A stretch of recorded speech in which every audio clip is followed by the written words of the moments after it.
pé ìwé lábí gbogbo rẹ̀ láàrin àwọn ọba ohun tí èmi lérò ni pé bóyá irú orin yẹn kò tọ́ sí àwùjọ bẹ̀ yẹn bóyá wà carried away ní o Ọlọ́run ló mọ̀ tó fi já sí pé ìwé lábí gbogbo rẹ̀ láàrin àwọn ọba èmi náà mi lè rí àárín yẹn kò jí mi rárá àbáṣe ń gbọ́ yìí but orin yẹn ò tọ́ sí moment láàrin yẹn àmọ́ kí la fẹ́ ṣe sí kò sí ká fẹ́ ṣe sí àti lólórin tó kọ oríṣiríṣi rí tó dẹ̀ kọ́ náà kí ó yẹ kó já ìlẹ́nu olórin dáadáa kí ló ṣe sí wọ́n fi ń wórúkọ nàbí kó wọ́n lè pọ̀ sí dáadáa ní kò yẹ kó rí bẹ́ẹ̀ kò yẹ kó lè bá ní káwọn mention àwọn nígbà àwọn orin tí ò ṣe gbọ́ sétí tó ń corrupt àwọn ọmọdé fún àpẹẹrẹ èmi Kọ́lá Ọláìyá àjọwà ní èyí driver báyìí ni same Kọ́lá aláàtẹ̀ ń gbórúkọ ẹni o àjọ national skyline dancers ni so gàrígàdá ni wọ́n tún wà ń lọ akọ̀rin dé àwọn èèyàn tó ń jáde from right left ni stop pẹ̀lú mọ̀ lọ́wọ́ gbà everybody calm down àwa bọ́lẹ̀ ó ṣàṣàṣì wa ọgbà gbọ́ wa àtọkùnrin tó lórí wọ́n tún wá ní ká padà sínú bọ́ọ̀sì wa ṣe wá rí Ọláìyá ó máa ń gbé báìbù dání báyìí ó wà lẹ́gbẹ̀ẹ́ mi wọ́n ní driver move ó tún ní stop wọ́n ní stop ó wá dáhùn tó wá dúró ó ní ká ṣílẹ̀kùn ó wá rí báìbù yẹn lọ́wọ́ Ọláìyá báyìí àwọ̀ tí ògùn báìbù ní wetin dey your hand now na money or native wetin he say na bible you still dey read bible throw the bible away so mo lo aago ní chain nígbà lánàá nígbà yẹn you àfi gbọ́là létí mi àwọn onígbà gbọ́nà yíyà yẹn for good 2 weeks la fi wà mbẹ̀ our stranded àá bọ́ sí igbó alọ́ ń ṣa ìgbín pẹ̀lú ìyá níbo tí mú yìí náà ni àmárìgbò náà àwọn náà bá yín ṣàyẹ̀ ẹni ìyá lọ ṣa ìgbín nínú oko àtọ̀gá èmi ń dúpẹ́ o lọ́wọ́ bàbá mi èmi ń dúpẹ́ o lọ́wọ́ bàbá mi tí ó sàsùn para tó ṣọlọ́kọ̀ mi wá sáyé èmi Tajudeen Gbàràmọ́ sí ohun tí ẹ̀ tí gbọ́ nípa mi rí ẹ máa gbọ́ lénìí àkọ́kọ́ bẹ̀rẹ̀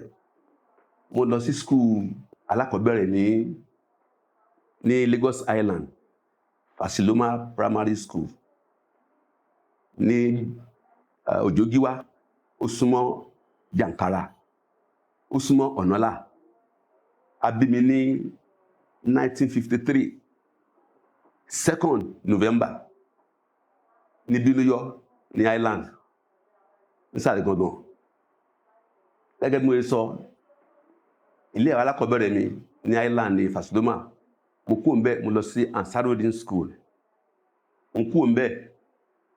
mi ò lè continue further ṣé a rí eré orí ìtàgé yìí láti kékeré láti ń lùlù ní primary school tá à ń lo band set láti ibẹ̀ lọ Ọlọ́run fi ìfẹ́ ìlù sí wa lọ́kàn ní àdúgbò mi ọ̀gbẹ́ni kan Mr. Fẹ́mi Phillips Òṣùmàrè wọ́n máa ń ṣe rìhásà ní àdúgbò wa lálaalẹ́ wọ́n máa ń lùlù wọ́n máa ń jó nígbà tí wá kù ní skul báyìí ètò máa fi lọ sílé ọ̀dọ̀ wọn ni máa yà sí títí nìkan bí aago 7-8 ló ṣe máa lọ sílé àwọn parents máa wò wípé ibo lọmọdé yìí ló yà lọ pẹ̀lú aṣọ skul wọ́n bá mi rí wọ́n á nà mí láti ibẹ̀ lọ mo ti ní interest nífẹ̀ẹ́ sí eré orí ìtàgé ká má fọ̀rọ̀ gùn ohun tí wọ́n jẹ́ ààyò fún yàn àti kékeré ni mo yí bẹ̀rẹ̀ eré orí ìtàgé nìyẹn lọ́dọ̀ ọ̀gá mi Fẹ́mi Phillips tó jẹ́ ọkọ màmá Rainbow kọ́lọ́n kó bá a foríjì. Gbogbo ìgbésẹ̀ mi lórí ìtàgé yìí ó tọ́ mi sí ọ̀nà tó dáa. Nígbà tó discover mi pé ọmọdé yìí ó ní nǹkan kan ní ọpọlọ. Lórí ijó ni ó sponsor mi through àwọn ọ̀gá wa kan ní NTA, àwọn Báyọ̀ Àwàlà, Túndé Olóyèdé, David Orere, àti bẹ́ẹ̀ bẹ́ẹ̀ lọ. Wọ́n ní Fẹ́mi, ọmọ yìí má jẹ́ kó wà lọ́dọ̀ ẹnìkan, sponsor ẹ. Bó ṣe sponsor mi nìyẹn pé lọ́kọ́ ijó ìlú everything sí ní first film ìyẹn wà ní Ìkẹjà ní yíyá ẹ lọ́hùn. Àti bẹ́ẹ̀ lọ mo ṣe develop talent mi nìyẹn. Ká má fọ̀rọ̀ gùn, èyí school mi lè lọ sí school mọ́, mo continue pẹ̀lú eré ìtàgé àti ijó àti orin. Along the line ní Festac 77 ọ̀gá mi Òṣùmàrè a ṣe joint production pẹ̀lú late Bọ̀dé Ọ̀sányìn ní University of Lagos. Wọ́n ṣe Rabiatu dance drama. Ọ̀gá mi àwa la lùlù fún gbogbo dance drama yẹn,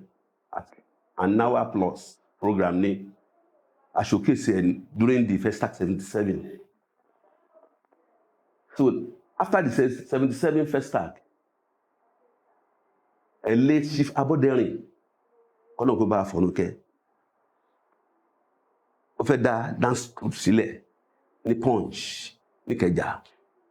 Wọ́n ṣe advert fún mi, ò rí advert yẹn. Wọ́n náà àwọn colleagues mi lọ́dọ̀ ọ̀gá mi Fẹ́mi Phillips lórí pé ó ní Tájù, wọ́n máa fẹ́ ṣe audition fún àwọn dancers ní Punch kankan. Mo nígbà wo nìyẹn, wọ́n lè lọ bọ́ sí. Meanwhile every Sunday yẹn máa wá wo màmá mi ní Ìkòròdú yẹn báyìí, wọ́n ń tajà wòsíwòsí. Kí n tó kúrò lÉkòó máa lọ sí Ìjọra, máa ra gálà, ìgbà náà ń ṣe ń Ìjọra, pálí méjì máa gbé fún mọ́dà mi kò dùn mí àti nǹkan kan náà máa ń tà. Mo ní mo ń lọ sí ọ̀dọ̀ mọ́mì nǹkan kan, ìyẹn Ṣẹ́gun ní yá lọ fún audition yìí. Kò burú. Gbà débẹ̀ àwọn ní compound yẹn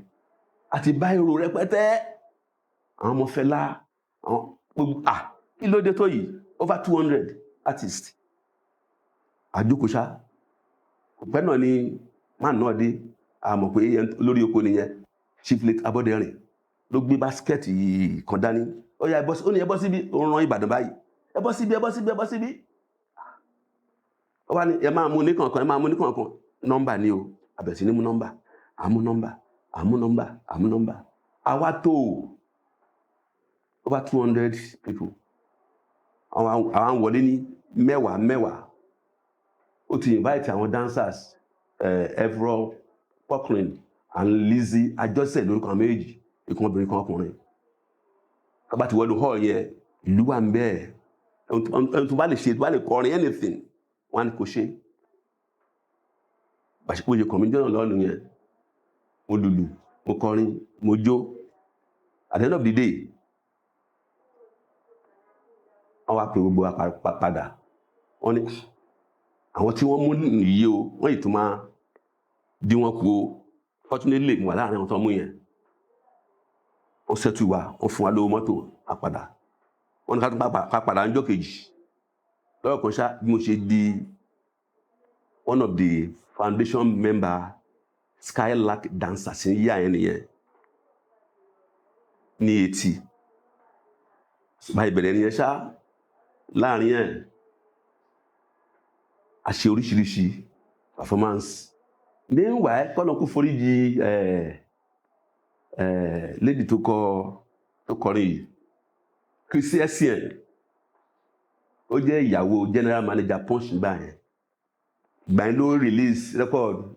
màmá mi ṣe ń rere tí a dára o, màmá mi gbọ́ tèmi tí a dára o. Àjó sí music yẹn, gbogbo track tó wà ńbẹ̀, a ṣe show ní National Theatre, a travel gbogbo states, north, east, west, along the line bàtà dé along the line àwọn amúrọ̀bà wọ́n rọ̀bù wa lọ́nà ìyá ẹ̀ náà lọ́hùn lóhùn wọ́n gbàgbọ́ wa experience kan nìyẹn but fortunately wọ́n rédíò Punch pé báyìí o wọ́n lọ jà sótẹ́ kan wọ́n tún send owó sí wa continue journey wa now wo time yẹn ọ̀gá mi wà láyé kò tí kú ọlọ́gbọ́n fọ́ọ̀lù kẹ́ bàbá Ògúndé wọ́n fẹ́ ṣe Lagos Nàìjíríà wọ́n fẹ́ dá national troops sílẹ̀ wọ́n á dọ̀bẹ̀ fún bàbá Ògúndé wa meanwhile ọ̀gá mi Fẹ́mi Phillips ọ̀dọ̀ bàbá Ògúndé ó ti kọ́ṣẹ́ ó ti kúrò wọ́n lè ti ń gbórúkọ mi dáadáa through àwọn Bello Jídé your colleagues mo jẹ́ manager fọ́gá mi Bello jẹ́ manager fún bàbá mi ro ìyẹn ọ̀gá Bello bẹ́ẹ̀ ni ọ̀gá Bello ó jẹ́ manager fún bàbá mi ro àjọ aládùúgbò ni àwọn ní Palm Church ní Lagos Island ń bẹ̀ so wọ́n ti ń gbórúkọ mi dáadáa gbà yẹn bàmú kò ní tọ́gá mi ṣaláìsì wọ́n á fẹ́ hand over national school fún bàbá Ògúndé Bello kan pò mí ní pé bàbá máa ń wá mi o bàbá Ògúndé kí ló dé wọ́n náà fẹ́ rí mi òun ọmọ tó wọ́n fẹ́ rí mi fún o mo gbéra mo lọ bá wọn ní Ọ̀sọ̀sà wọ́n ní ọ̀lẹ̀ tí wọ́n ní àtàjù wọ́n kẹ̀dẹ̀ ní ẹ̀yìn ijó ẹ̀yìn lè ṣe gbá ẹ̀yìn lè ṣàwó mo ní kábíyèsí o kò sí tí mo lè ṣe wájú yín o ọmọ ni mo jẹ́ lọ́rọ̀ kan ṣá wọ́n ṣàlàyé fún mi pé báyìí lọ́fẹ́ ṣe o wọ́n fẹ́ dá dancing troupe sílẹ̀ national pé ok àwọn dẹ̀bẹ̀ kí n bá àwọn ṣiṣẹ́ o lọ́rọ̀ kan ṣá èmi àti bàbá Ògúndé àtàwọn kan a ṣe recruitment lọ sí all states art councils láti recruit àwọn dancers either you can sing or dance a lọ a ṣe final audition ní National Theatre ní yíyá yẹn ìyẹn náà ti bẹ̀rẹ̀ Ọ̀sọ̀sà experiment ní ọ̀dọ̀ bàbá Ògúndé ká má fọ̀rọ̀ gùn ibẹ̀ mo ti di dance instructor as member and foundation member of national troupe ní yíyá yẹn so láàrin ẹ̀ náà ọ̀gá mi ṣaláìsí kọ́lọ̀ kó fọ̀rọ̀ kẹ́ nígbà tí Ògúndé kú kọ́lọ̀ kó fọ̀rọ̀ jì wọ́n èmi àtàwọn kan àtàwọn mẹ́mbà National Theatre and darí national troupe mo wà gẹ́gẹ́ bí instructor so ọdún kìíní ọdún kejì bàbá dẹ̀ máa ń sọ kíní kan gbà yẹn lọ́hùn pé national troupe yìí o tó bá dọ́wọ́ àwọn olóyìnbó tán ọlọ́mọ ẹ̀kan ṣe báṣubàṣu gbogbo táìmù yẹn bàbá ló ń ná owó ara ẹ̀ tó bá ná owó tán tó ṣàgbá tán ó ṣẹ̀ṣẹ̀ máa sẹ́ǹdì owó sí National Theatre fún federal wọ́n ṣe máa san owó ẹ̀ fún bàbá bàbá kú wọ́n employ another director in person of Báyọ̀ Odúnẹ́yẹ àwọn náà ti ṣaláìsí báyìí àtàwọn directors míì dance director music director wọ́n fẹ́ tó 5 àbí 6 bẹ́ẹ̀ yẹn wọ́n dẹ̀ dé tẹ̀mọ̀ olóyìnbó náà gbé dé omi tó ti rú o ẹja tó ti wọ́ mi o àbírí àníyàn bọ̀ ó wá dé stage kan I was sick wọ́n admit mi sí hospital láńlò mo lo a week ń bẹ̀ wọ́n á discharge mi Dr. Yerima ni assistant director ó wá wò mí lọ hospital pàtó discharge mi ó wá wò mí ní camp National Theatre ní annex ó ní coach ẹ pẹ̀lẹ́ o mo ní thank you sir mo ní ma resume Monday ó ní kí n má ti resume Monday yẹn Dr. Yerima ó ní tó bá di next Monday n resume kí n sinmi dáadáa mo ní thank you sir mo ṣáà mi ẹ mo relax pàtó di following Monday mo lọ resume mo ti wọ tight mi mo ti wọ everything pẹ̀lú àwọn colleagues mi meanwhile director Báyọ̀ Ọdúnẹ́yẹ ó ti wà nínú hall ló jókòó báyìí mo jẹ́ ń wọlé bọ̀ good morning sir mo dẹ̀ ó ní come ó ní kí ló ṣe mí kíní kan mo ní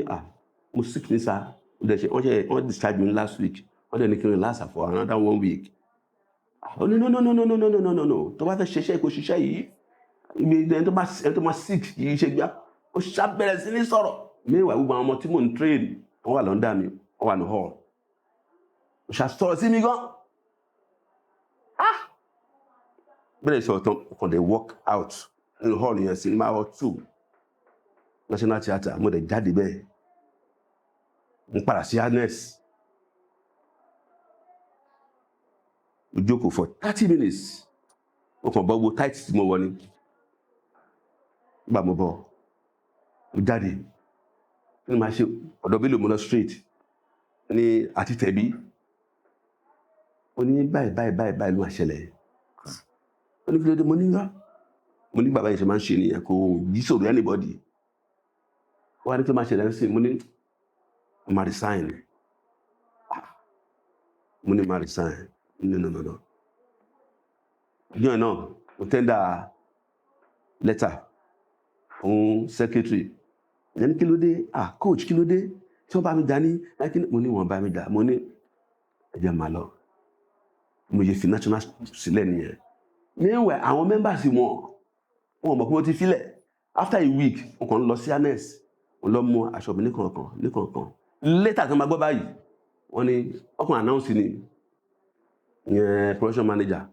ló wà announce fún ọ pé bye so àtàbárẹ̀ ni tó fẹ́ máa lọ nínú yín o you can leave wọ́n ṣe mọ̀ pé mo resign yẹn wọ́n bẹ̀rẹ̀ sí ní wá mi no má ṣe bẹ́ẹ̀ ẹ̀jẹ̀ máa lọ mo ṣe fi national troops sílẹ̀ nìyẹn wọ́n á padà sí Òṣùmàrè tí ọ̀gá mi dá sílẹ̀ meanwhile ìyàwó ọ̀gá mi Mama Rainbow wọ́n darí ẹ̀ lọ mo ṣe padà sọ gúrùpù nìyẹn táwọn mẹ́mbà sí ní ó yá o Bello ní ó yá o Jídé ní ó yá o láti Òṣùmàrè theatre ó dọwọ́ mi o ó dọwọ́ Ọlọ́run àṣìbẹ̀rẹ̀ nìyẹn pẹ̀lú Bello Jídé gbogbo wa àwọn Yínká everybody gbẹ̀lẹ́ wa ń ṣe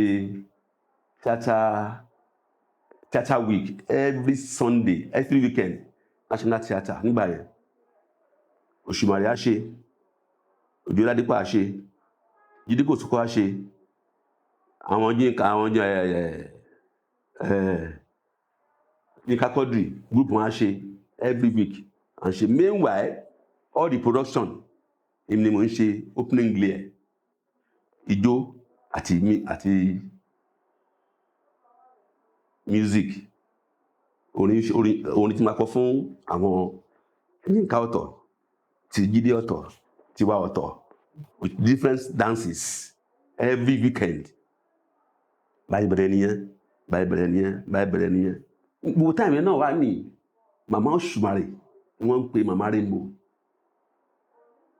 àwọn Jídé Kòsókó àwọn Bello wọ́n ṣe program kan fún Rainbow ń gbà yẹn a máa ń take part nínú ẹ̀ so wọ́n á fún Mama Rainbow nínú program yẹn ó fi di Mama Rainbow nìyẹn o torí Rainbow product Rainbow gels nǹkan ló ń sponsor program yẹn wọ́n bẹ̀rẹ̀ sí pé Màmá Òṣùmàrè ní Mama Rainbow nínú program yẹn from there orúkọ ẹ̀ bẹ̀rẹ̀ sí ní gbòòrò so káńfọ̀ ògùn lọ sí ṣá after years ó tó wá kọ́kọ́ ṣẹlẹ̀ láàrin ẹ̀ tó jẹ́ pé kọ́nà kó ṣàánú wa ni ẹ̀gbẹ́ tí nǹkan bá ń dò lọ adé stage kan awọ òsín tó wà láyé tó lọ smoothly rí. bẹ́ẹ̀ ni sà. nígbà tí nǹkan dáhùn pátápátá wọ́n wò pé ṣé iṣẹ́ yìí náà àṣe gbogbo táàmì yẹn kì í ṣe pé a ṣe pé bóyá owó lè wọlé ó ń tinú wá ni ọlọ́run dẹ̀ pé òkè from there ọlọ́run fún wa ní ọpọlọ ó fún wa lẹ́bùn. I'm a dance instructor, I'm a songwriter, mo ti ṣe rẹ́kọ̀dù bíi mẹ́ta mo ń propose to me sí ó máa jáde by next week lágbára ọlọ́run kó má gbẹ̀mí. So wọ́n á rò pé kí ló ṣẹlẹ̀ Bello báyìí ló ṣẹlẹ̀ báyìí kò sí ewu lẹ́gbẹ̀rún ọ̀kẹ́ Yínká Jídé gbogbo wa àjọ wà together ni ẹja máa forítì ẹja jù máa forítì ká máa forítì from there àfihàn sílẹ̀ Jídé òdúnbí ló ń gbé Bello òdúnbí ló ń gbé gbogbo òdúnbí ló ń gbé bá ṣe gbúrò láti lẹ̀ títí dé stage nìyẹn ó dẹ̀ dúpẹ́ lọ́wọ́ Ọlọ́run pé tó iṣẹ́ yìí ayé ò fi bú wa a ṣeun tó dá ń bẹ̀ inú ẹ̀ la bímọ sí ọmọ wa náà ń ṣeun tó dá kọ́lọ̀ kó gbà fún wa pé iṣẹ́kíṣẹ́ tí èèyàn bá ń ṣe láyé yìí wọ́n discover ẹni ó discover ara ẹni o gbìyànjú kó tẹ́ra mọ́ torí ara àwọn kan tó yẹ pé iṣẹ́ tí wọ́n kọ́ tí wọ́n mọ̀ wọ́n á fi ilẹ̀ wọ́n tètè ń wá ọ̀la òòjọ́ wọ́n á lọ ṣiṣẹ́ ẹ̀mí wọ́n ìforítì ló ní everything. bẹ́ẹ̀ni. tó bá ní ìforítì ibi tó ń lọ yẹn gbọ̀ngàn ṣó mọ̀ pé ṣó o believe pé o máa tètè rí owó òòjọ́ ńbẹ̀ ni no ẹni tí yẹn máa ṣe láyé yìí kó farabalẹ̀ tẹra mọ́. ẹ ṣeun gan. bàbá nínú àwọn ọ̀rọ̀ tí ẹ sọ àwọn nǹkan méjì tó ẹ pé màá fẹ́ kẹ́ bá wa tan ìmọ́lẹ̀ díẹ̀ sí. àkọ́kọ́ ń bẹ̀ ẹni tó ní Punch tó jẹ́ bíi ọ̀gá yín tó wá nígbà yẹn tí ìyàwó wọn kọ orin tí ẹ kọ ọmọ mi ṣé ń rere àbí màmá mi ṣé ń rere tí ẹ sọ lẹ́ẹ̀kan yẹn nígbà tí àwa ń dàgbà bọ̀ orin yìí làwa gbọ́njú bá kódà gan níléèwé tí a lọ ní gbogbo ìgbà yẹn tó bá ti ń di pé a ti fẹ́ parí ẹ̀kọ́ wa tí a máa ń ṣe party tí wọ́n ń pè ní graduation tá fẹ́ bọ́ sí ìpele míì orin yìí pẹ̀lú àwọn orin tí àwa gan fi ń ṣe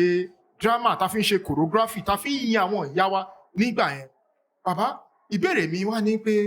èmi tí mo wà wájú yìí àti àwọn ọ̀pọ̀lọpọ̀ tó wà nílé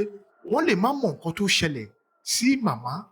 wa tó kọrin yẹn tó fi dolóògbé. Bàbá ǹjẹ́ lè ṣèrántí nǹkan tó ṣẹlẹ̀ torí nígbà tí àwọn sọ ọ̀pọ̀lọpọ̀ àwọn èèyàn sì kéré ọ̀pọ̀lọpọ̀ àwọn míì gan wọn tí ẹ mọ̀ nǹkan tó ṣẹlẹ̀ sí màmá ẹlòmíì gan tẹ̀ rò pé ẹni tó kọrin yìí bóyá àgbàlagbà ti dé ni tó yẹ pé bóyá wọn tiẹ̀ ṣì wá lé tó bá ṣe ń pé bẹ ṣe ń sọ fún wa pé màmá ẹ ti dolóògbé lọ́wọ́ ẹ̀ ǹjẹ́ ṣì rántí. ẹ ṣe Christiana Essien Igbokwe ló kọ orin yẹn Igbokwe yẹn ó jẹ́ general manager ní Punch ní yíyá yẹn late Aboderin ló ní Punch so Igbokwe yẹn ó ń fẹ́ Christiana Essien but meanwhile Aboderin ó ní interest lórí music gan dance gan bó ṣe sponsor music Christian Igbokwe nìyẹn pé ok o ẹ̀yin Skylight dancers ẹ ṣiṣẹ́ lórí music yìí ọmọ mi ṣe ń rere tí a dára o la ṣe choreography lórí music yẹn tí a perform national theatre a tún gbé tour káàkiri pẹ̀lú Igbokwe tó jẹ́ ọkọ Christian Essien àti àwa Skylight dancers now bàtí mo wá kú mbẹ lẹ́yìn tẹ́mi kú mbẹ torí kì í ṣe ọmọ Yorùbá ní Christian Essien ó gbọ́ Yorùbá dáadáa ọmọ area east ni so kì í ṣe pé accident ó kàn síkì lágbọ́ tó dé announce ìkú ẹ̀ ní yé àyẹn o kì í ṣe pé accident or whatever níta fún mọ̀ pé ó ti ṣaláìsí nìyẹn.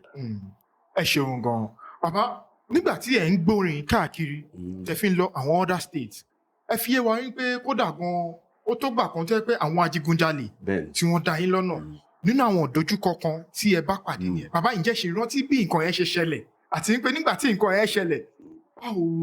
lẹ ṣe borí ìṣòro yẹn lọ́jọ́ náà lọ́hùn. ní a fi ní ọ̀rẹ́kọ́ ká tó dé Aba ni the longest bridge ká tó dé Aba àti kó lórí bridge yẹn police station wà by the left báyìí ọ̀nà yẹn ò dá èmi Kọ́lá Ọláìyá àjọwà ní èyí driver báyìí ni same Kọ́lá aláàtẹ̀ ń gbórúkọ yẹn ni o àjọ national sky dancers ni so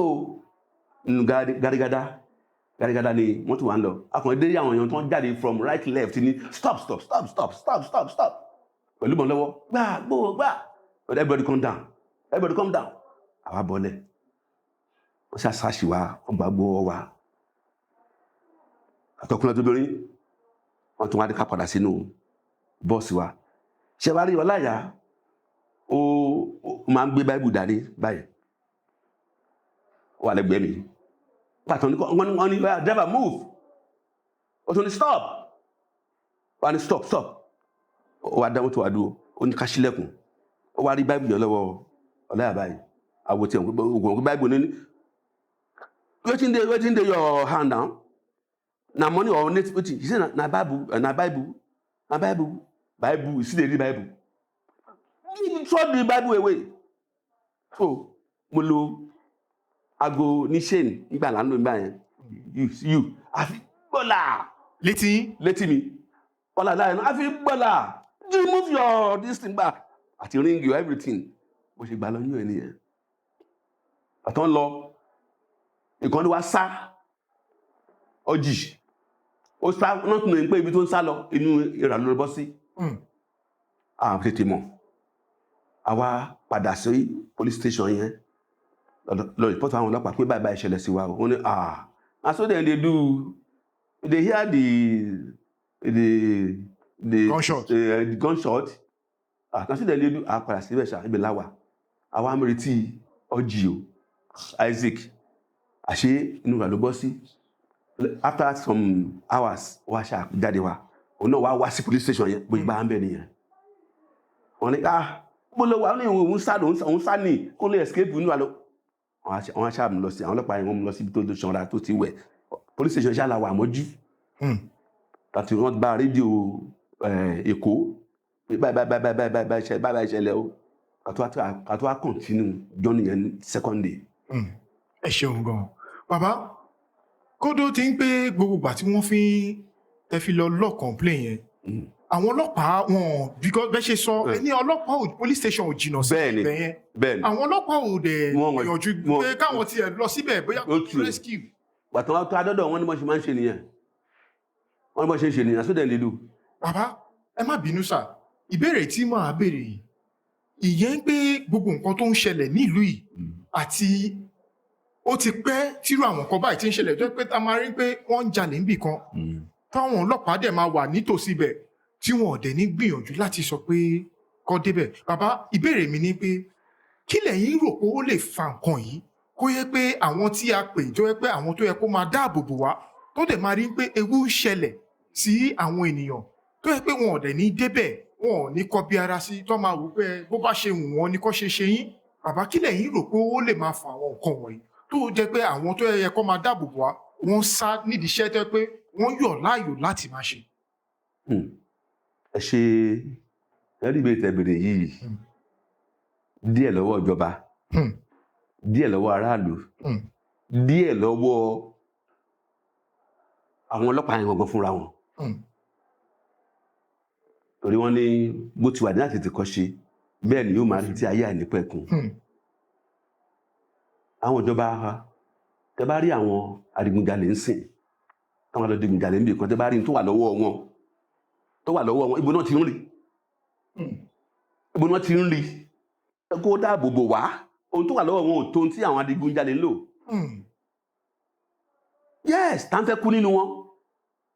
pé with this short rascal na only pa you go hear but their own gagagagagagagaga asásàlá fún bẹ́ẹ̀ òun náà ní family ńlẹ̀ fún àpẹẹrẹ kí n gba shop síwájú iwájú ọ̀dọ̀ mi bẹ̀ kí ní ọlọ́dẹ ń bẹ̀ kó lórí kọ́ máa rọ́ọ̀bù ní opposite ẹ̀ kò ní kó omi tó ń ṣọ́ tó bá kó omi tó ń ṣọ́ tó lọ close sí tó ti ń fọ́ ṣọ́ọ̀bù wọ́n á blame ẹ̀ pé o ṣe dúró bí tán fi ẹ́ sí bẹ́ẹ̀ni tó ṣe ń sì o ṣe dúró bí tán fi ẹ́ sí ara ẹ̀ nìyẹn ó wọ́pọ̀ lọ́wọ́ ìjọba ju àwọn ọlọ́pàá yẹn wọn lọ fàníyàn. ẹ ṣeun gan gẹ́gẹ́ bí nǹkan tí ẹ ń sọ yìí ẹ ń fi àkókò yìí sọ fáwọn àwọn ìjọba wa bẹ́ẹ̀ni pé kí wọ́n ṣe kí ni kí wọ́n ran àwọn ọlọ́pàá yìí lọ́wọ́ tó yẹ kí wọ́n ṣe bẹ́ẹ̀ni torí pé wọ́n á ti ríbi tí wọ́n ti ń rọ̀bù nígboro àwọn ọlọ́pàá tán dẹ̀ páàkì mọ́tò sí wọn wọ́n ń drive lọ ní ọdún wọ́n rí ìbọn báyìí wọ́n dẹ̀ ń bọ́lẹ̀ wọ́n dẹ̀ ń change aṣọ wọn sí mufti àwọn tó ń sinú mọ́tò tó pápápápápá ó já dànù ó bọ́ṣọ ẹ̀ ó wà ní mufti nígbà tí ò sínú àfi dìfẹ́ǹdà rẹ̀ ó níyàwó lé lọ́mọ ńlé o ìgbà tí wọ́n náà ti gbébọn ó ṣe sá fún ẹ̀mí ẹ̀. bẹ́ẹ̀ni ẹ ṣeun gan bàbá ẹ jẹ́ ká wá padà sínú ìrìn àjò orí ìtàgé yìí gangan ẹ ti dárúkọ ọ̀pọ̀lọpọ̀ àwọn ènìyàn àwọn bíi mama Rainbow tó jẹ́ bíi mama Òṣùmàrè tó jẹ́ bíi ìyàwó ọ̀gá yín bàbá ǹjẹ́ lè ṣàlàyé experience yín pẹ̀lú àwọn màmá tí ẹ̀ ń sọ yìí torí mama Rainbow màmá tó yẹ pé wọ́n lórúkọ tí gbogbo àwọn èèyàn wọ́n mọ̀ dáadáa ni báwo ni experience yín nílé wọn gangan torí gẹ́gẹ́ bí ẹ ṣe ń sọ ẹ fi yé wa pé ẹ súnmọ́ wọn pẹ́kípẹ́kí ẹ wọnú ilé ẹ mọ̀ta báwo gangan ni màmá ṣe jẹ́ torí ìdí tó jẹ́ kí n béèrè ni pé nínú àwọn ọ̀rọ̀ tí ẹ sọ kò rí lè ṣe pé màmá gangan lẹ̀ ń bá ṣiṣẹ́ ọkọ tó jẹ́ bàbá wọn tó jẹ́ ọkọ ìyá Rainbow àwọn ni ẹ̀ ń bá ṣiṣẹ́ torí a ti rí ọ̀pọ̀lọpọ̀ àwọn ènìyàn tó yẹ pé ọkọ ló máa bá ṣiṣẹ́ ṣùgbọ́n ìyàwó ìwà ò kí ń da ìyàwó máa frustrate ọmọọṣẹ́ ọ̀gá tó fi máa dín pé ọmọọṣẹ́ á ṣe kí ni á sákù pé òun ò ní lè continue irú experience wo gangan ni ẹ bá níbẹ̀ nígbà tẹ́yìn débẹ̀. ẹ ṣe mọ̀ pé náà ọ̀rọ̀ mi ṣíwájú láti ìgbà tí mo ti wà ní primary 6 nígbà tí kò ní school step máa lọ sílé torí ilé ọ̀gá mi kò jìnnà síra wa wọ́n ti ń lo páńpóró máa yà sí pẹ̀lú uniform lọ́rùn from there wọ́n ti pé ọmọdé yìí ló ní interest pẹ̀lú àwọn tó wà lọ́ndà ọ̀gá ń gbà yẹn wọ́n jù mí dáadáa wọ́n gbàgbọ́ fún mi kónkónkóló from agogoro samba gèrègèrè from samba tọ́mtọ́m bẹ́ẹ̀sì kankan mo ṣe mọ̀ lórí nìyẹn now ṣe wá rí mama Rainbow nígbà yẹn lọ́hùn àwọn náà máa ń sọ matron ló jẹ́ fún ẹgbẹ́ Òṣùmàrè ìyá ẹgbẹ́ wọ́n ṣiṣẹ́ ní general hospital gbà yẹn so ìgbà yẹn àwọn German Cultural Institute ní Broad Street don sponsor Òṣùmàrè wọ́n sponsor Ládépọ̀ náà àwọn yẹn wà ní Ìbàdàn so a máa ń ṣe show mẹ́rẹ̀ẹ́dá competition ní under àwọn German Cultural Institute kò dẹ̀ jiyàn sílé mama Rainbow so wọ́n máa ń finance wa ká má gbọ́rọ̀ lọ lílo pòṣá bí ọ̀rọ̀ mama Rainbow àti ọ̀gá bó ṣe wọ̀ tó tọkọtaya àárín wọn ló mọ̀ Ọlọ́run ló mọ̀ wọ́n fi di ọkọ àtìyàwó nìyẹn tó bímọ fúnra wọn wo táìmù yẹn náà Òṣùmàrè ń lọ nígbà tí ìyá Rainbow wọ́n bí bẹ́ẹ̀ fún ọ̀gá wa ọmọ 3 akínká ọmọ fọlọ́mọ Rótìmí Fẹ́mi àti Bísí nígbà tó ga máa ṣaláìsí ọ̀nà kó bá fọ̀nùkẹ́ ọmọ yẹn kéré àmọ́ ẹ̀ta yẹn kéré gan-an èmi ni máa ń rán aṣọ mo tún wà into fashion design máa ń ránṣọ fáwọn ọmọ yẹn so tí bàbá kú ọmọ kéré gan so bí o sọ Jídé Bello gbogbo wọn ní bàbá ti lọ o bí ẹgbẹ́ ìṣúná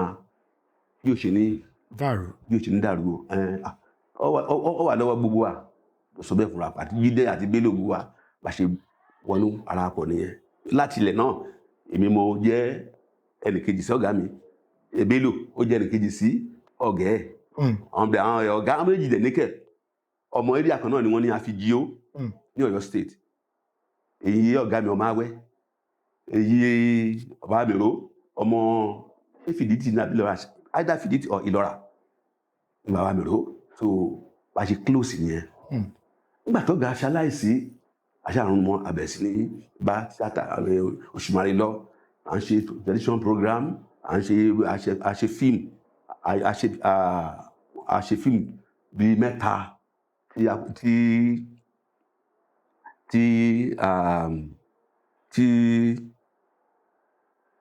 ta exhibit ẹ̀ national theatre bí ẹ̀bẹ̀ta tó dé ọdún ọdún fàṣẹ sí pẹ̀lú assistant àwọn tí mo dárúkọ yìí ṣé wá ìyá Rainbow abiyamọ ni ìyá ni tí orúkọ yẹn fi remain dé level yìí mo tàbí àwọn ọmọ yẹn lọ sí school mo tàbá jọ rí màmá báyìí ni o Fẹ́mi Bísí Rótìmí kẹ̀rẹ̀kẹ̀rẹ̀ wọ́n fi grow dé level yìí fún adé tó dé stage kan a rò pé pàtàkì àwọn ẹ̀ ti grow tó ìkan oníjẹ́ ti bàbá àti tọmọ kó má làálàá àwọn Fẹ́mi ti wà ní London gbà yẹn màmá náà pé wọ́n pé 83 lánàá 16 October so ìgbà Fẹ́mi ti lọ sí abroad wọ́n á pé tó ó yẹ kí mo dá dúró on my own so mo ṣe step aside nìyẹn kò síjà kò síta wọ́n bá ní ẹni tí ń ṣe tó rú wọn lèmi kọ́ mi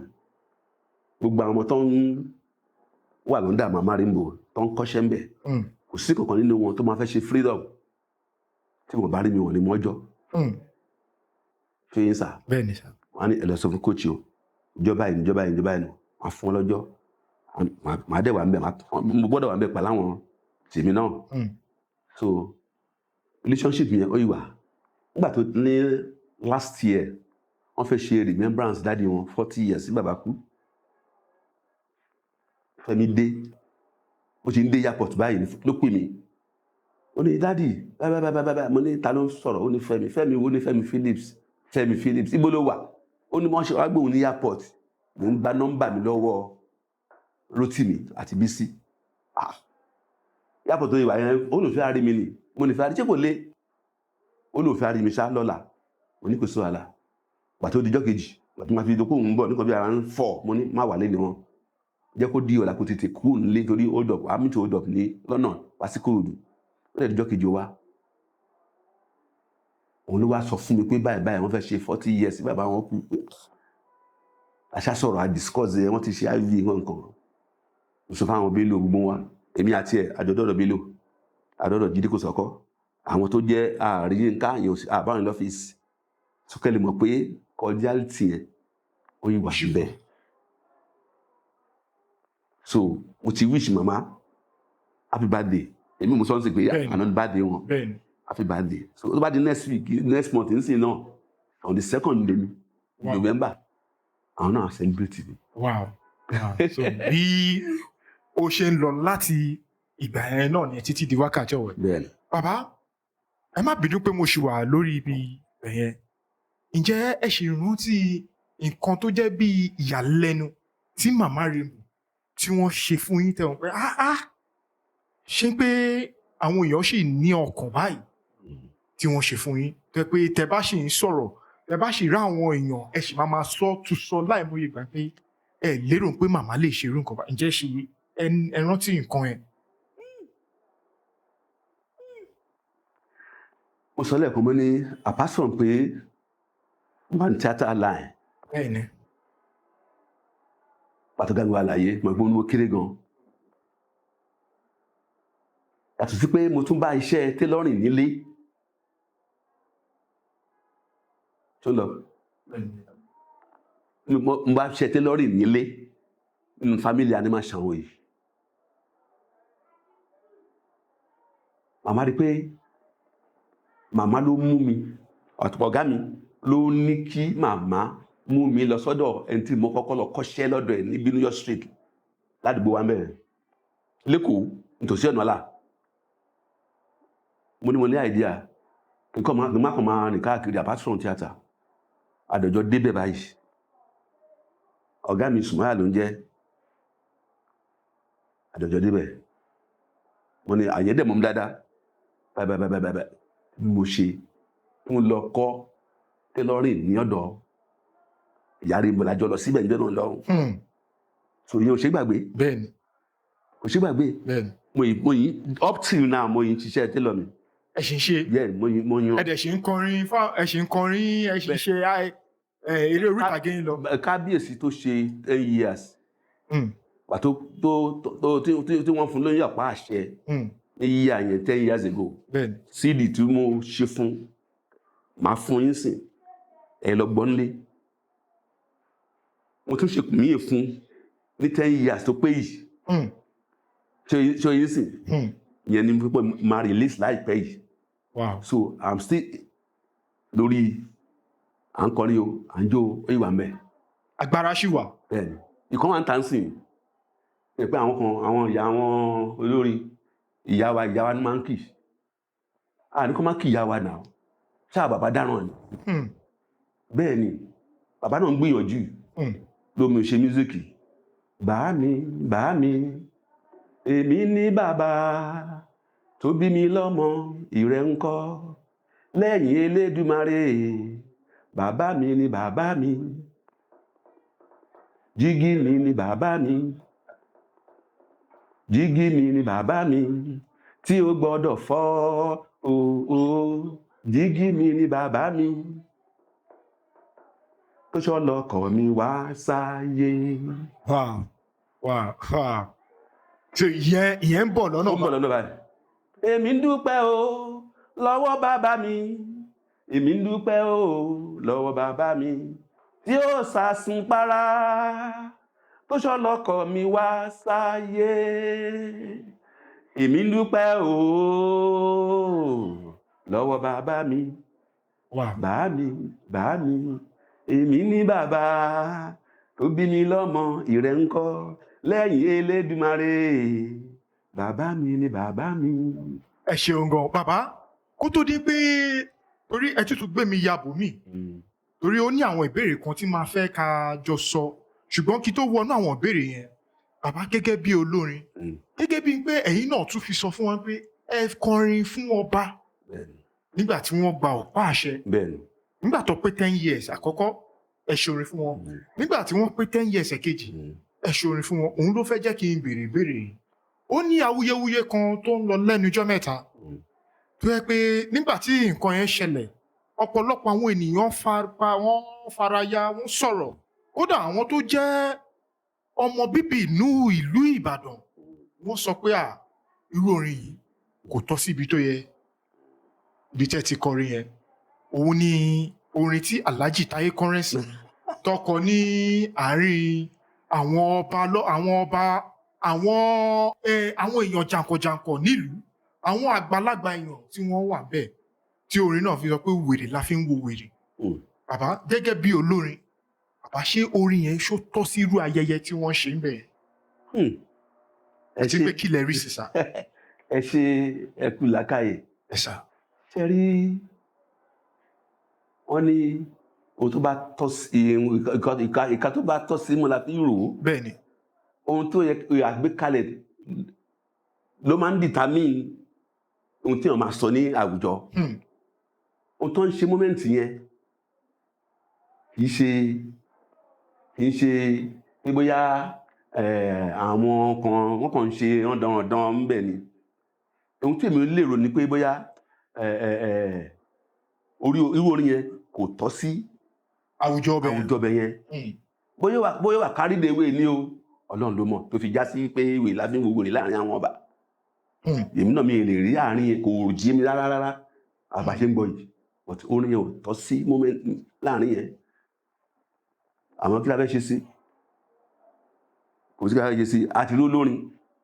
tó kọ oríṣiríṣi rí tó dẹ̀ kọ́ náà tí ò yẹ kó jáde lẹ́nu olórin dáadáa kí ló ṣe sí wọ́n fi ń wórúkọ nàbí kó wọ́n lè pọ̀ sí dáadáa ní kò yẹ kó rí bẹ́ẹ̀ kò yẹ kó rí bá ní káwọn mention àwọn nígbà bàbàbàbà àwọn orin tí ò ṣe gbọ́ sétí tó ń corrupt àwọn ọmọdé fún àpẹẹrẹ ṣe hàn pé orin ju sinimá lọ orin wọn máa play ní káàkiri ni bẹ́ẹ̀ni sinimá wọn lè máa show ẹ̀ káàkiri bẹ́ẹ̀ni but ohun táwọn tó wá dẹ̀ ń gbọ́ táwọn ọmọ kékeré bá ń gbọ́ àwọn ọmọ tó ń bí ń sìn brain wọn ó flexible gan bẹ́ẹ̀ni ohun tí ìgbọ́ rí ń sìn tó bá gbọ́ tó ń gbọ́ wọ́n máa rap òdìgbọ́ tó ń sọ á grap ẹ̀ ni torí ìdí èyí gbogbo àwọn olórin ẹjọ́ nítorí kò rí bẹ́ẹ̀ ńgbà kan àwọn Haruna Ìṣọ̀lá wọn kọrin Barrister ń kọrin Obey ń kọrin ọ̀nì ń kọ náà dẹ̀ yìí ń kọ́ wọn kọ yamayama ẹjọ́ tó bá gbé yamayama lórúkọ ni kò dáa ẹ̀ ń fi corrupt ìlú ni ẹ fi ń bá ìlú jẹ́ ni ẹ fi ń wù pé for example nsìn ẹ wo àwọn tó ń censor board ṣé kò ní kó máa censor music tó jáde àwa nìkan náà ń rílẹ̀ dìmú kó tó bá ṣe fíìmù tó bá censor ẹ̀ wàhálà ni o orin ń kọ́ orin dẹ̀rìn orin ju sinimá lọ wọ́n lè máa play orin nígbà ìsìn kọ́ máa play ní gáràjì kọ́ máa play ní ìdúmọ́tò gbogbo ayá gbọ́ sinimá ò rí bẹ́ẹ̀ ẹ̀yin censor board ẹ bá wa wá nǹkan ṣe sí àwọn orin tí ẹ̀ ń kọ́ ń ta orin játijàti ó ti ń pọ̀ jù. ẹ ṣeun gan bàbá lẹ́yìn ìgbà tí nǹkan ẹ jáde ọ̀pọ̀lọpọ̀ àwọn èèyàn sọ̀rọ̀ pé ọlá ń pé King Dr. Saheed Òṣùpá ò sí nílé wọ́n nílùú àwùjọ ń bẹ̀ yẹn wọ́n ní ẹni tó tọ́ sí gẹ́gẹ́ bí ọmọ Ìbàdàn gẹ́gẹ́ bí pé nǹkan tí wọ́n ṣe ń bẹ̀ Ìbàdàn ni wọ́n ti ń ṣe wọ́n ní King Dr. Saheed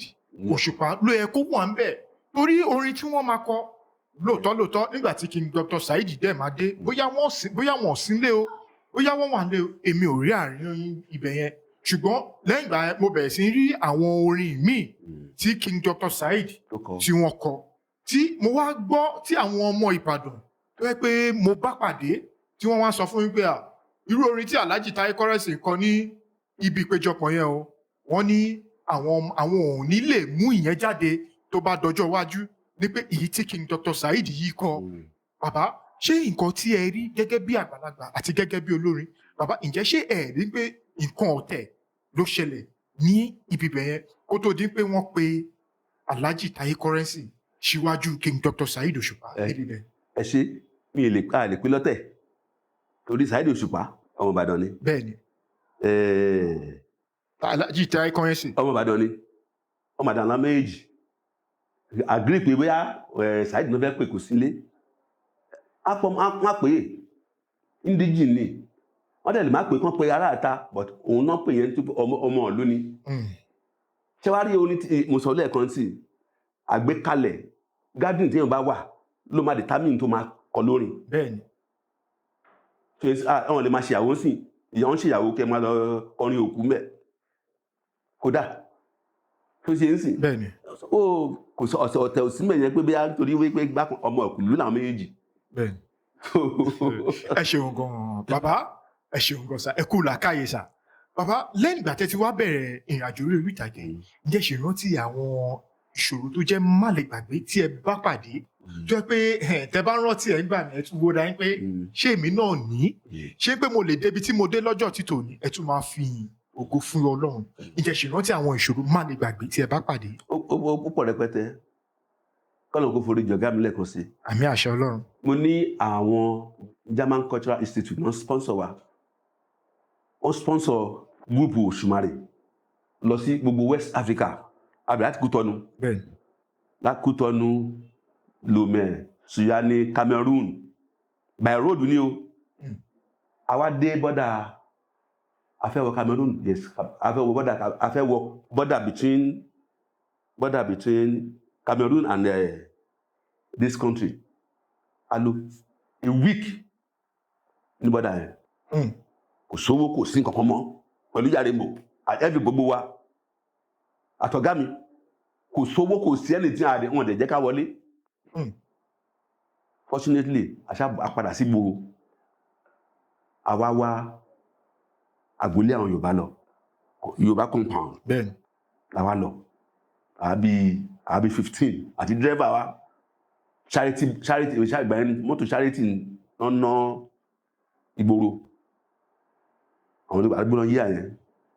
for good 2 weeks la fi wà ń bẹ̀, I was stranded. A bọ́ sí igbó a lọ ń ṣa ìgbín pẹ̀lú ìyá ìbò tí mú yìí náà ni àmárìbò náà àwọn náà bá yín ṣàyẹ̀ ni a lọ ṣa ìgbín nínú oko wow àtọ̀gá a lọ ṣa ìgbín àgbà sí kọ́mpáànì yẹn láti gbé kọ́mpáànì yẹn wọ́n ra ta wọ́n ṣe everything kó dòdò kí wọ́n á sẹ́ndì owó sí wa padà sí Nàìjíríà yẹn náà ṣe gbàgbé yẹn tó wá pé ní kíní kan à ń bọ̀ níyà yẹn à ń bọ̀ lé ní gágágágágá lálẹ́ láàrẹ́jò main road driver wa bó ṣe mú orí ejògùn nìyẹn wọ́n máa ń péjò ní ìbàyí ní Kútọ́nù wọn máa pa fortunately alẹ́ ni láṣepalẹ̀ ejò mọ́ nìyẹn tó ti tẹ orí ẹ̀ bá ṣe kó ejò kò sí inú síìtì driver wọ́n máa ń ṣí báyìí bá ṣe kò sí inú ẹ̀ ní pé wọ́n lè fẹ́ sáṣì mọ́tò ilẹ̀ bá mọ́ wọ́n ṣá jókòó lẹ́mẹ̀ yá tàfi dé bọ́dà Nàìjíríà agbéjò dé Nàìjíríà gbà déjò tán ilé ìyá Rainbow ní alágbẹ̀dẹ láti sun ejò mò ń sọ yìí wọ́n á jẹ́rìí sí ogun tó bí àwọn ejò ńlá yẹn ni ibẹ̀ ni mo tún mọ̀ pé wọ́n ní tí ejò bá kú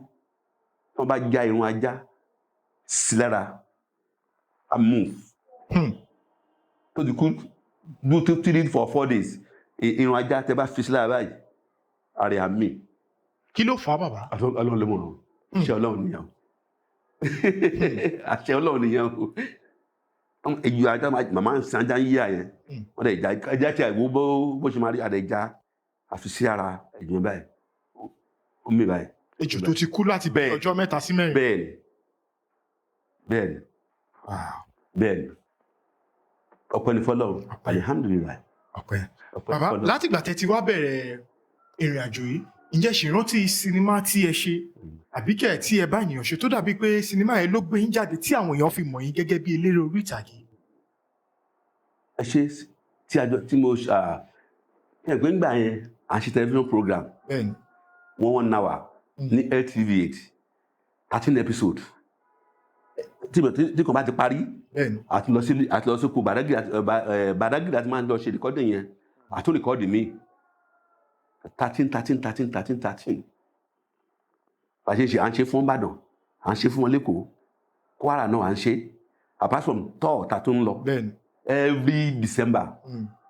a lọ sí tọ̀ Ìbàdàn Awẹ́ Ọ̀yọ́ lọ bẹ́ẹ̀ padà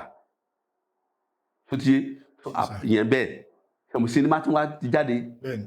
Ọlọ́run gbà yẹn kò sí sinimá tó ń jáde láàkín síbẹ̀ wọ́n fi ń dá tètè dá Mr. Diore so ìjẹ̀bù bẹ́ẹ̀ lọ gbogbo ohun tó ń lẹ̀ ń gbàdé gbà yẹn èmi mò ń kọrin sínú àwọn fíìmù yẹn so tọ́wọ́n bá rí mi máa gbọ́ voice bẹ́ẹ̀. ẹ ṣé bàbá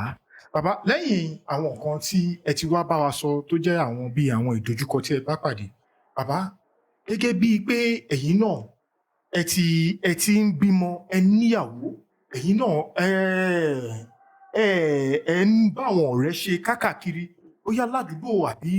níbi tí ẹ ti lọ ń yaṣẹ́ bàbá irú àwọn ìdojúkọ gbogbogbò tó jẹ́ bí ìrírí ayé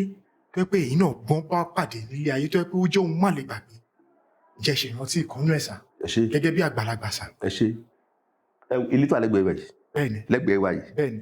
mo fẹ́ fíìmù tí mo ṣe last kọ́kọ́rọ́ òkú a ti ṣe screenplay a ti ṣe script a fẹ́ bẹ̀rẹ̀ shooting ní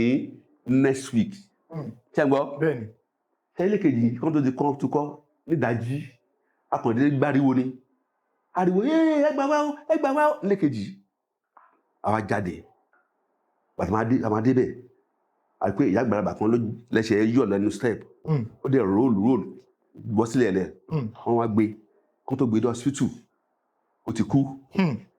so aṣáàbà wọn ṣáájú ẹ̀ ṣá wọ́n ti pe àwọn ọmọ ẹ̀ kan wà ní London ọmọ ẹ̀ kan wà nígbà ẹ̀ so wọ́n tó dé hospital wọ́n á dá padà sílé so tó ṣẹlẹ̀ ni pé wọ́n fẹ́ lọ sin Muslim ni wọ́n fi lọ sin ìyá yẹn àti gbogbo gbogbo àwọn oníbọ̀ wa ti wà ń ta àwọn fámìlì ẹ̀ wọ́n ti wà ń ta wọ́n ti gbé òkú sínú mọ́tò ǹjẹ́ ká dẹ̀ máa lọ sí tó máa sin màmá sí mọ́tò àwọn ọmọ ẹ̀ tó wà nígbà yẹn ó kàn da gbogbo mọ́tò dúró ni ó dà gbogbo mọ́tò dúró pé ẹdú ẹjọ́ ká tó lọ sí ìyáwó ẹ fún òun ní kọ́kọ́rọ́ yàrá màmá àwọn àti tiwọ́ dúró màmá àwọn mo á bọ́lẹ̀ mo á cross lọ́ba pé ló ń ṣẹlẹ̀ mo ṣá wo sí yẹn ọmọ ìṣá ṣàrí ó yarí ṣá pé láíláí ẹ fún kọ́kọ́rọ́ màmá àwọn wọ́n ṣá pẹ́ẹ̀ tiẹ̀ wàtán pẹ́ẹ̀ tiẹ̀ pé ìjẹ́ ká lọ sí màmá wọ́n á fún ẹ kọ́kọ́rọ́ mo ṣá gàádà gbogbo information yẹn ẹ jẹ́ mọ̀ pé story yẹn gangan ni wàá pàpàpà ṣe èyí tá ti kọ script yẹ láti mo narrate fáwọn director mi pé báyìí mo tó rí ìrì ayé kan rẹ o tó rí gangan òun la fi ṣe kọ́kọ́rọ́ òkú ó dẹ̀ gba best film of the year yẹn ní regime Jídé Kòsọ́kọ́ as president of ANTP ó gba best film best actress best actress and best film ló gba National Theatre ní yíyà náà lọ́hùn Bukky Ogunnote ló gba best actress nínú fíìmù yẹn kò yé nsìn ó dẹ̀ gba awọ́dù oríṣiríṣi ìrírí ayé kan nìyẹn o. bàbá ẹ má bínú sàkẹ́ tó sọ mí nígbà tí ọmọ yìí tó ní kọ́ fóun ní kọ́kọ́rọ́ àti wardrobe kí ló fẹ́ lọ mú nínú wardrobe ṣé nǹkan kan wà ń bẹ́ẹ̀ tó yẹ pé bóyá láì mú nǹkan yẹn òkú ò lè wọlé ni àbí torí kò yé mi sà. ẹ ó ti ṣẹlẹ̀ unfortunately ọmọ onímọ́tò ni bàbá yẹn ẹ̀gbọ́n ẹ̀ tó jẹ́ obìnrin ìyẹn wà lábúròd ó máa ń sẹ́ndì owó sí màmá ìyẹn ti ra mọ́tò fún rí tó jẹ́ pé ó sì gbá fún rí tó bá sẹ́ndì owó sí màmá òun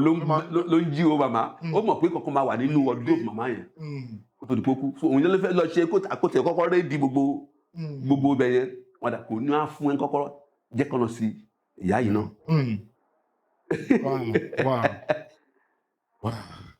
bàbá ẹ ṣeun gan bàbá lẹ́yìn gbogbo àwọn ọ̀pọ̀lọpọ̀ àwọn ọ̀rọ̀ tí ẹ ti wá bá wa sọ bàbá ǹjẹ́ ẹ gbọ́ kankan nípa yín tó yẹ pé nígbà tí ẹ gbọ́ bóyá tí ẹ bá pàdé lórí fọ́nrán àbí kẹ̀ bóyá ẹ gbọ́ tí àwọn ènìyàn sọ tí wọ́n kóra wọn jọ tí wọ́n sọ nípa yín tó yẹ pé wọ́n wá bá yín láti wá béèrè bí nǹkan ṣe jẹ́ tó di pé wọ́n wá ń gbé káàkiri tó yẹ pé nǹkan yẹn ó dẹ̀ dùn yín gan bàbá ǹjẹ́ ẹ gbọ́ nǹkan bẹ́ẹ̀ tó yẹ pé bóyá ẹ fẹ́ fi àsìkò yìí ẹ fẹ́ fi sọ jáde. ó pọ̀ rẹpẹtẹ. bàbá ǹjẹ́ lè bá wa sọ ẹ̀yọ̀kan náà àbí méjì. ó pọ̀ rẹpẹtẹ. tó yẹ pé ó ń bà yín nínú jẹ́ pé ẹ tiẹ̀ lérò pé àwọn ẹni yẹn wọ́n lè sọ̀rọ̀ àwọn ọ̀rọ̀ bẹ́ẹ̀. ó pọ̀ rẹpẹtẹ. nígbà tí ọ̀gá mi kú tí mo hẹ́ẹ̀dì Òṣùmàrè bí Òṣùmàrè tíátà tí gbogbo àwọn ọmọ gbé pé òkè báyìí ni o máa ilé ni wọn lọ wọn là ń fẹ́ra wa. pẹ̀lú màmá bàbá níwájú Ọlọ́run ọba tá a gbọ́dọ̀ pè jẹ́ irọ́ ìbéèrè tí mo fẹ́ béèrè lọ́wọ́ yín nìyẹn pé ṣé wọn lérò nǹkan yìí sí yín níbi ṣé kò ṣe pé bóyá nígbà tí ọ̀gá ti kú tó wá sọ pé bóyá ẹ̀yin ẹ mọ̀ gẹ́gẹ́ bí nǹkan tẹ́ sọ ẹ̀yin lẹ tún súnmọ́ wọn ó tó dín pé àwọn ọ̀gá Bello àwọn bàbá wa Jídé Kòsọ́kọ́ ṣé wọn fẹ́ máa sọ pé àwọn tẹjọ́ ń ṣiṣẹ́ wọn fẹ́ máa sọ pé bóyá ṣé kò ń ṣe pé ẹnì yìí ó ń fẹ́. ẹ mọ̀ tó ṣẹlẹ̀ nígbà tí bàbá Bello kú ẹ̀jẹ̀ Bello ló fẹ́ di àwàdà kẹ́ríkẹ́rí wọ́n sọ oríṣiríṣi nípa tòun náà èyí tí wọ́n rí ó rí bẹ́ẹ̀ kò rí bẹ́ẹ̀ tó ti yé ń sìn but ìwọ ni wọn tó ń lọ ó ti tẹ̀wá tó bá sọ nípa ìpè báyìí yà áìdá ó rí bẹ́ẹ̀ kò rí bẹ́ẹ̀ o you know where you are going gbé tí mẹ́ tó yẹ sí in fact gan gbogbo news yẹn ó fẹ́ bírèkì relationship nígbà yẹn lọ́hùn pé ìyẹn olúwo ni wọ́n bá wo ibòmí lọ báyìí torí pé wọ́n ṣe ń sọ di ada wọ́n tún ń sọ other side náà but we thank God n sọ lẹ́ẹ̀kan pé nígbà tí mo rí pé ó tó gẹ́ mo step aside pé àwọn ọmọ yẹn ti matured ebi àwọn ọmọ ló ń gbé màmá ń sìn wọ́n gbé wọn lọ South Africa ó ṣe gbá ó ṣàwò wọ́n dẹ̀ wá bá mi ń bí báyìí wọ́n tó ṣe every kan wá bá mi tí n bá ṣe burú sí wọn nígbà yẹn wọ́n tiẹ̀ ní wọ́n ní fẹ́ máa gbórúkọ mi ní ẹni ìyá alihamdulilayi pẹ̀lú ẹ ṣeun gan bàbá nígbà tí àwọn èèyàn ń sọ àwọn ọ̀rọ̀ yẹn ìgbésẹ̀ kọ̀ọ̀kan wọn lẹ gbé tó fi dín pé ẹ fi borí ogun náà. mi ò bí ẹni tí mi gbé ẹni tí mi ò dání mi mà dání fẹ́ bá sọ pé báyìí rí ó rí bẹ́ẹ̀ wà bí kò rí bẹ́ẹ̀ mi sọ ẹni tí mò ń bá ṣe tèmi lọ ní mi sọ ẹni tí. ẹ ṣeun gan bàbá ǹjẹ́ ní sinimá kankan tí ẹ̀ ń pò pọ̀ àbí kẹ́ tí ẹ ti ṣe tó dàbí pé ẹ fẹ́ jẹ́ kí àwọn olólùfẹ́ yín àbí kẹ́ orin tí ẹ fẹ́ mú sílẹ̀ wípé níbo ni wọ́n ti lè bá pàdé. mo ní a máa release ẹ̀ ara ẹ̀ ní ti bàbá mi tí mo kọ yẹn another track tó tún wà bẹ́ẹ̀ ni dúdú tí mo dúdú inú mi ò dúdú tí mo dúdú ó kì máa í ṣẹ̀ṣẹ̀ ilẹ̀ aláwọ̀ dúdú ni wọ́n gbé bí mi